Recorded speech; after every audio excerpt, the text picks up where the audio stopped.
Hello everyone, সবাই কেমন আছেন? আশা করি সবাই ভালো আছেন। বন্ধুরা, আমরা সবাই জানি যে টাকার রেট ভিন্ন ভিন্ন। মানে কোনো দেশের টাকার রেট বেশি, আবার কোনো দেশের কম।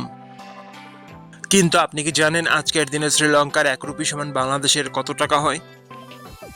আপনার ধারণা কি ঠিক, নাকি অবাক হওয়ার মতো কোনো চমক আছে? এই ভিডিওটি বিশেষভাবে আপনার জন্য তৈরি, তাই শেষ পর্যন্ত দেখুন। কারণ আপনি যদি নিয়মিত টাকার রেট জানেন, তাহলে অর্থ লেনদেন বা বিদেশ থেকে পাঠানো রেমিটেন্সে লাভবান হতে পারেন। আজ সোমবার 8 ডিসেম্বর 2025। আজ শ্রীলঙ্কার 1 টাকা সমান বাংলাদেশের 0 টাকা 40 পয়সা, আর অপরদিকে বাংলাদেশের 1 টাকা সমান শ্রীলঙ্কার 2 টাকা 52 পয়সা। বন্ধুরা, টাকার রেট প্রতি মুহূর্তেই বদলায়, আর এই পরিবর্তন আপনার আয়, খরচ, এমনকি সঞ্চয়ের উপর প্রভাব ফেলে। তাই নতুন রেট সবার আগে জানতে এখনই চ্যানেলটি সাবস্ক্রাইব করুন এবং বেল আইকন প্রেস করুন, যাতে কোনো আপডেট মিস না করেন। ধন্যবাদ, দেখা হবে পরবর্তী ভিডিওতে।